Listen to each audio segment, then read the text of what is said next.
tonight, escaping from a war zone and fleeing their homes. 2 million Ukrainian refugees are now seeking safety in nearby European countries. We're live on the Ukraine-Poland border. Thousands continue to cross the border here every day, and the humanitarian effort is huge, with no end to this war in sight. In the past hour, Ukraine's President Zelensky has been addressing the House of Commons. Also making the headlines, more price rises at petrol pumps as the UK, EU and USA all ban Russian oil imports. It's hitting Putin's economic power, but it's also hitting us in the pocket.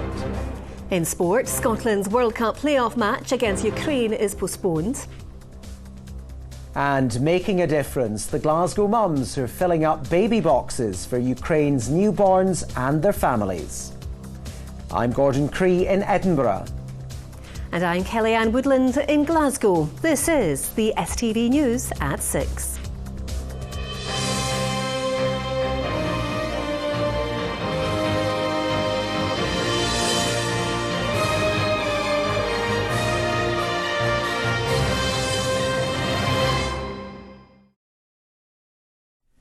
Good evening. Nearly 2 weeks since the start of the Russian invasion of Ukraine, and more than 2 million people have now fled from their homes. Around half of those refugees have crossed the border to neighbouring Poland. Scottish charities are among those helping them on the ground. STV News has travelled to the country for a week of special reports, while Louise Hosey is at the border with Ukraine tonight. And Louise, a desperate situation for so many there today.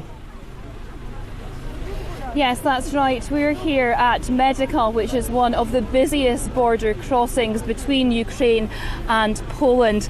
People have been arriving here throughout the day, and tonight hundreds more are still coming through.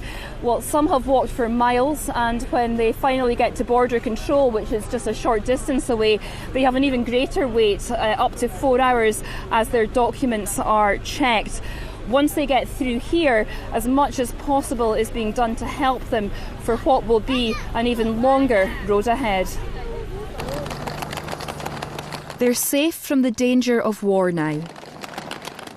But what they've seen and heard is still with them.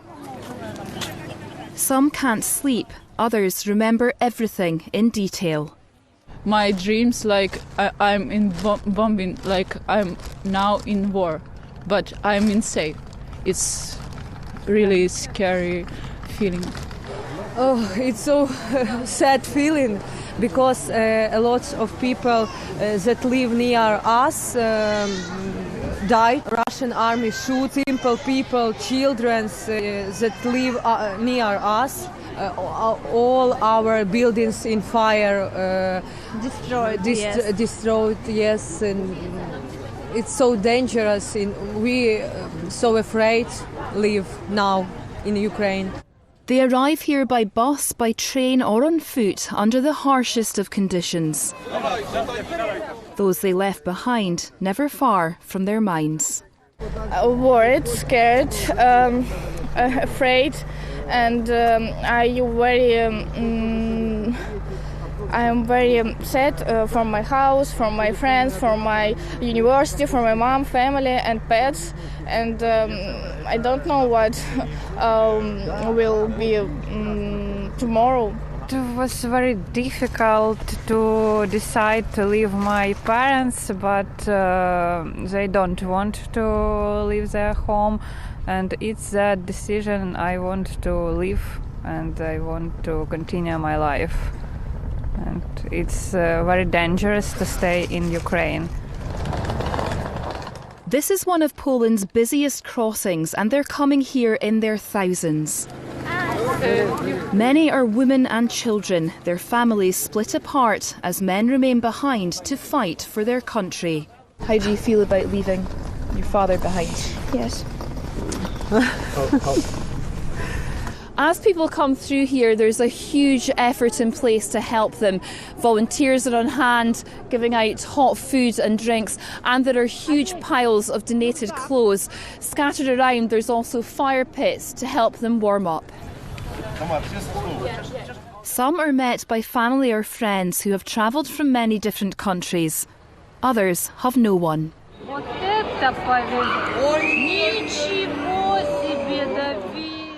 These Ukrainian orphans have been helped by a Scottish charity for many years. Stephen knows them well from his visits to Dnipro. There's trains available to get you to Lviv, and obviously He's determined to be here when they cross the border. At least one familiar face waiting for them. We've had buses that were promised but then fell through. We've had trying to get them on the train, which is very difficult as well. So very much in limbo, and it's a huge worry whether we can actually get them out of Dnipro and get them to Western Ukraine. I think we can. I'm positive that we'll be able to do something. But you know, once over the border, that's not the end of things. We still have to find places for these to stay. And that's what so many are facing when they get here. They finally reach safety, but they have nowhere to go. Well, as night has fallen here, it's bitterly cold. Temperatures are just below zero. The people we've seen here today are exhausted and they're traumatised. They simply don't know what lies ahead. From here, many will go to another camp just a few miles away where there'll be free buses to take them to other parts of the country. There's almost really a sense of disbelief when you see how many people are in this situation. Some have just the clothes on their back, others are carrying just the few belongings that they have. Amidst all this, though, there is some hope and some humanity. Many refugees today telling me how proud they are of their country and their people. And they say that wherever they go from here, that will never leave them. Louise, thank you. Now, there was a standing ovation before he had even said a word. Tonight, Ukraine's president has addressed MPs in the House of Commons. It's the first time a speech from a foreign leader has been broadcast directly into the chamber. Live now to our Westminster correspondent, Catherine Sampson, who was watching. Catherine, this was a moment of history today. Yes, you know, genuinely unprecedented. There was applause when he began, there was applause when he ended, but as President Zelensky was speaking, you could have heard a pin drop as MPs listened into a translation using headphones. Now, he took them through Russia's invasion step by step, day by day. He gave a really quite a moving statement about how he doesn't want to lose his country, and he compared Ukraine's struggle with the UK's struggle against Nazi Germany during the Second World War, channeling a famous speech by Sir Winston Churchill as he gave this message of defiance. We will fight till the end at sea, in the air. We will continue fighting for our land, whatever the cost. We will fight in the forests, in the fields, on the shores, in the streets. And I'm very grateful to you, Boris. Please increase the pressure of sanctions against this country, and please recognize this country as a terrorist state. And please make sure that our Ukrainian skies are safe.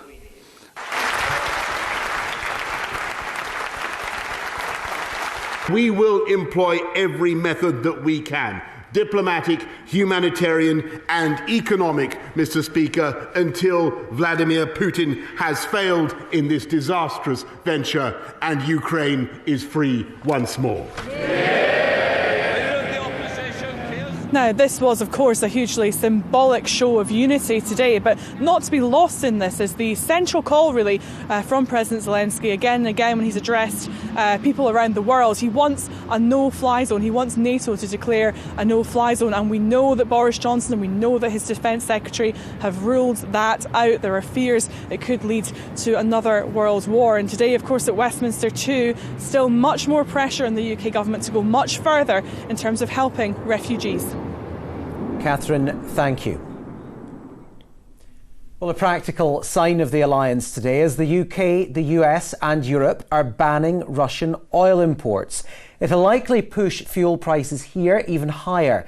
If you've been to a petrol station recently, you'll have already noticed the spiralling cost of filling a tank.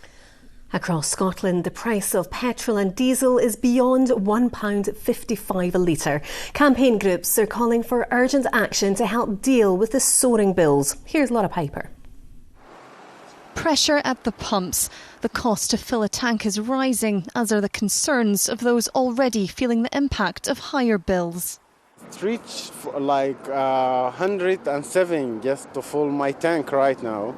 And that's a disaster because like a few days ago it used to be like £80.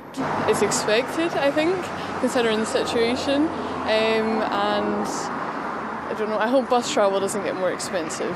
Just that's a symptom, isn't it, of what's going on everywhere. Just got to get through it.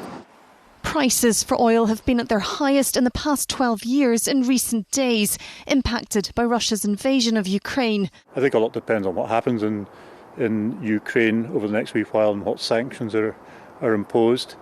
But when the oil price goes up, companies end up producing more oil. It's not a lack of oil, it's the problem. And so they will produce more to compensate, and that will bring the prices back down again. Today, the UK government announced it intends to phase out the import of Russian oil by the end of this year. We want to see the elimination of Russian oil imports during the course of the year. So that gives people time to adapt to the new situation, but we want to see the elimination of Russian oil imports, as I say, during the course of 2022. Today, I'm announcing the United States is targeting the main artery of Russia's economy.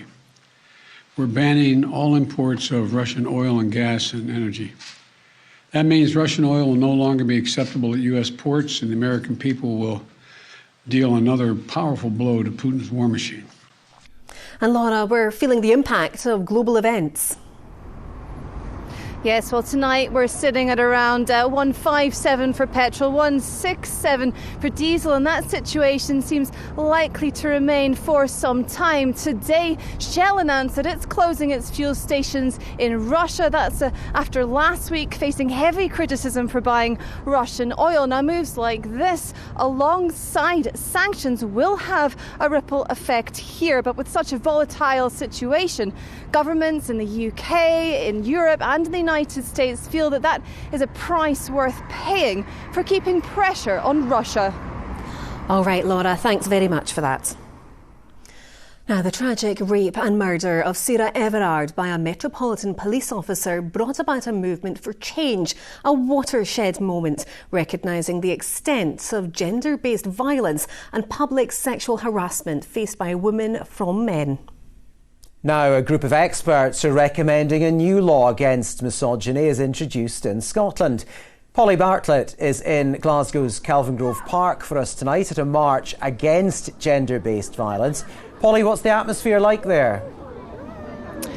Well, Gordon, it's bitterly cold and wet here tonight, but the feeling of anger is still so strong that hundreds of women are expected to attend. Of course, it's International Women's Day today, so in about 20 minutes' time, the march is going to move off from here and head towards the city centre. Those attending the march are doing so to raise awareness of gender-based violence and of women's safety. In fact, in recent months, lack of street lighting in this park has caused serious problems for people trying to get home from work and from university. The people who have organised this march say they're doing so because women are still not safe in Scotland's streets. They say we do need this update in legislation, but also a total shift in culture if we are going to achieve true gender equality. Walking down the street, you will experience misogyny. Going to class, you will experience misogyny. Going to the shops, there's so many things and it's just ingrained in our society. Misogyny can affect women every day and in every aspect of their life. I definitely feel sort of an uneasiness when I'm out, especially if I've been drinking or around people who have been drinking, and when walking home in the dark, which is obviously an issue that gets talked about a lot, and I think it means that people kind of sort of start to overlook it. The report defines misogyny as the humiliation, the harassment and the degradation of women that can then go on to affect their confidence, well-being and progress in the workplace. It affects women's self-worth. And I think that it's one of those things that actually is one of the great hindrances to women ever having equality while it's present. Human rights lawyer Baroness Kennedy chaired the group that is recommending this law. Her report calls for violence and abuse targeted at women to be taken more seriously. The big moment of change was Sarah Everard. The killing, the rape, the killing, the destruction of her body. That was a horrible moment. And so women were saying that there's a normalisation of a certain kind of behaviour that makes it possible for us to accept things against women that actually make possible much more grievous crime. The group also found that changing the law would be insufficient by itself, saying that more education and training within the police and criminal justice system is needed. I think what it's trying to do is to shape attitudes around helping all of us, but particularly men, to take responsibility for not only how we act individually, but also how we think about the behaviour of other men and boys. Today, on International Women's Day, there's one clear message. It's a sense of solidarity that all the things that we've experienced as women and marginalised genders and all the violence that we've seen in the news is not something that's insurmountable. Polly Bartlett, STV News. Now, COVID cases across Scotland are increasing again, with more than 11,000 new infections reported today and some hospitals restricting visitors. But the number of people in intensive care is a fraction of what it once was. Scientists from the University of Edinburgh say the reason why some patients get much more severely ill than others could be all in the genes. Here's Laura Alderman. This was the moment Gutam Das finally left hospital after spending 35 days in ICU on a ventilator with COVID. 2 years on, he knows how lucky he is to be standing here today. My wife and they got a phone call from the doctor in the middle when they say, we have tried everything, it's not working, so you just need to pray God. So that was scary, and obviously they were tried many things, and his wife got at the same time as me, but she only got for a day, and on the next day she was fine. She had a bit of fever, but then she was fine, and she was helping me recover. Over the last 2 years, one of the questions we've continually asked is why do some people become more severely ill with COVID than others? Well, now a new study led by scientists here at the University of Edinburgh have found that it could all be down to our DNA. It greatly deepens our understanding of the biological mechanisms of the disease. We can see at a molecular level what is causing some people to be susceptible to the disease, and several of those molecules can already be targeted with drugs. So it has the potential to lead to much better treatments for COVID. While many have fully recovered from the virus, thousands are still living with the long-term effects. A lot more women are affected than men, which is interesting because it's International Women's Day, and a lot of women's health conditions haven't been researched as fully as they could. So there's huge opportunities to look at aspects of the female physiology. The aim is for this study and further research to improve the outcomes for patients with COVID, though for many the lasting impact of the virus is still with them. Laura Alderman, STV News, Edinburgh. The first homeowners have moved into new housing in Sight Hill next to the M8 in the north of Glasgow. The development is part of the £250 million scheme, the biggest of its type outside of London. The developments will include 826 new homes as well as retail and industrial units. All right, time for all your sport now, and here's Raman.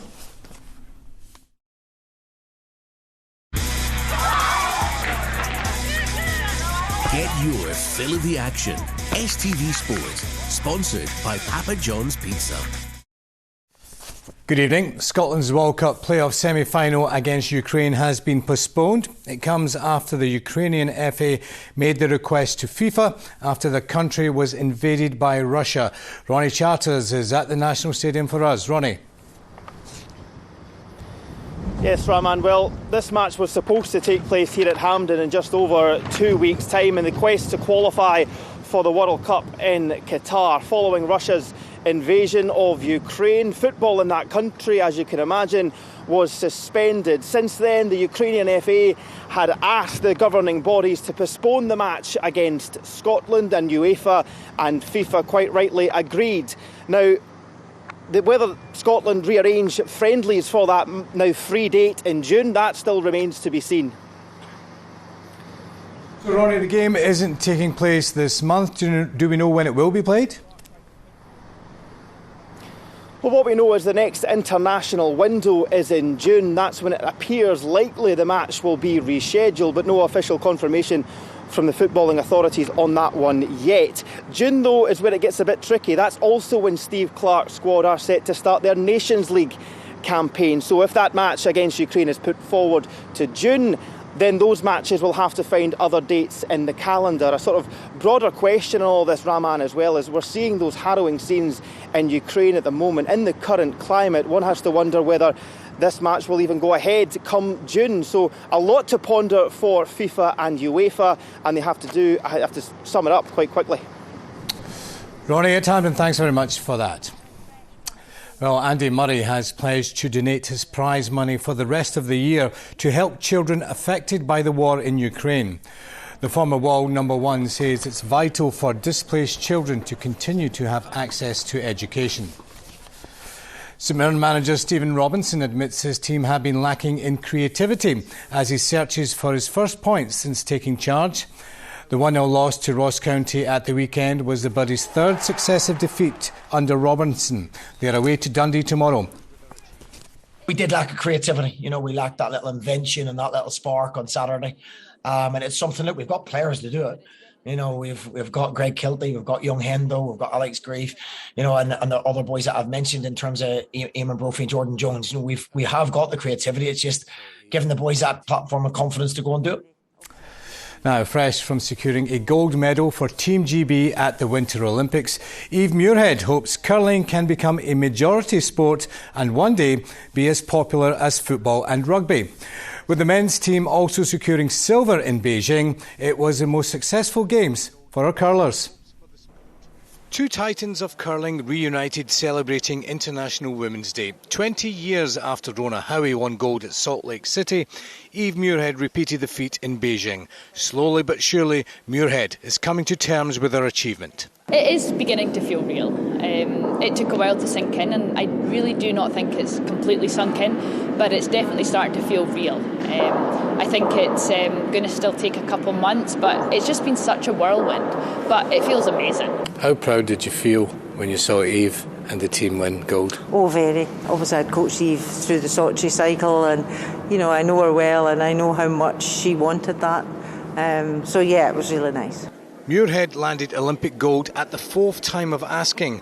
The success of the women's team in Beijing thrust curling into the spotlight, and the 31-year-old has high hopes for the sport.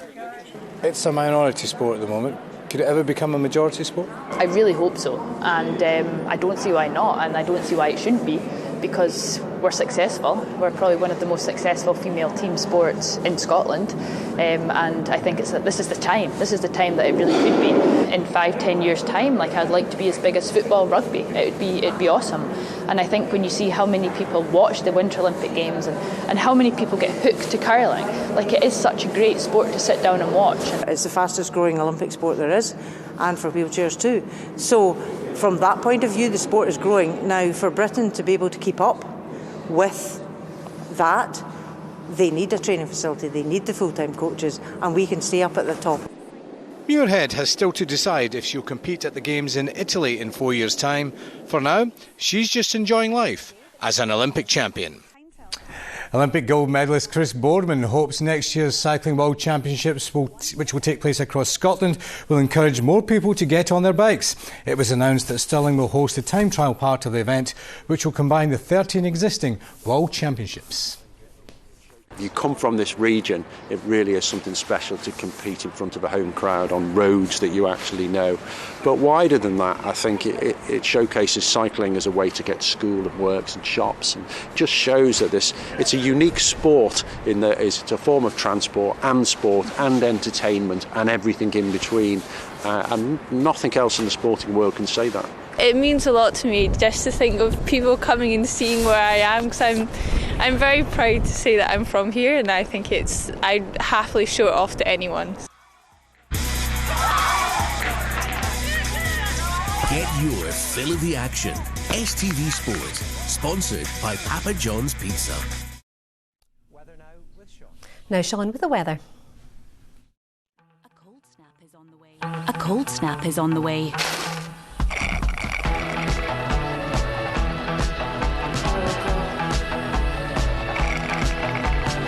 TUI Blue Hotels sponsor STV Weather.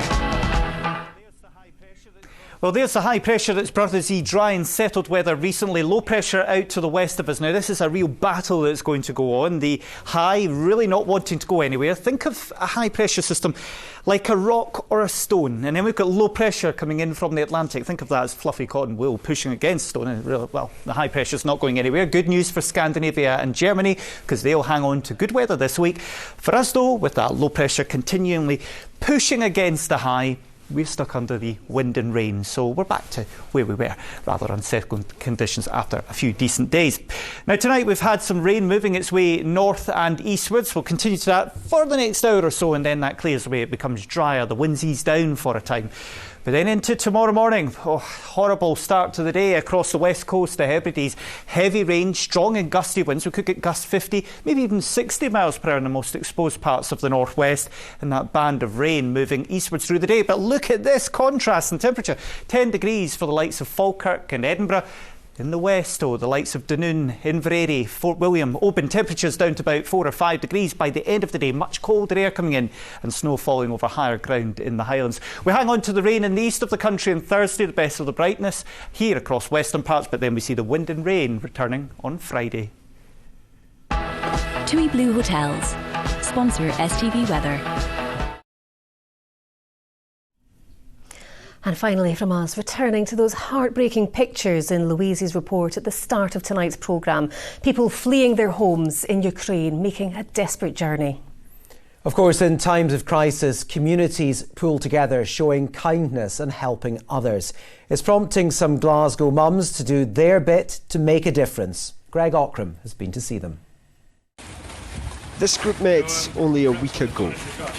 Now they're packing thousands of baby boxes. Oh, perfect. This human chain leads to a storage unit piled high with everything destined for struggling parents far away.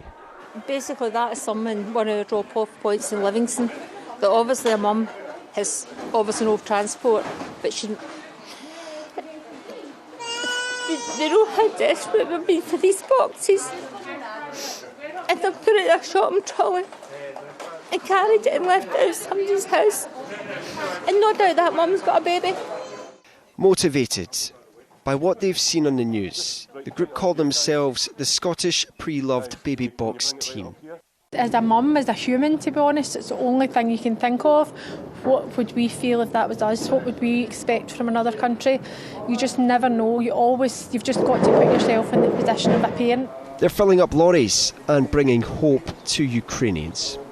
Never in a million years did I expect that this would have happened, because what you've seen here is only part of it. The first of many lorries is on its way now. Greg Ockram, STV News.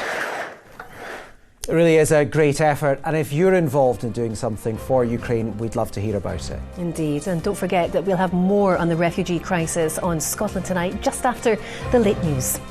And we're both back tomorrow at 6. Good night. Bye-bye.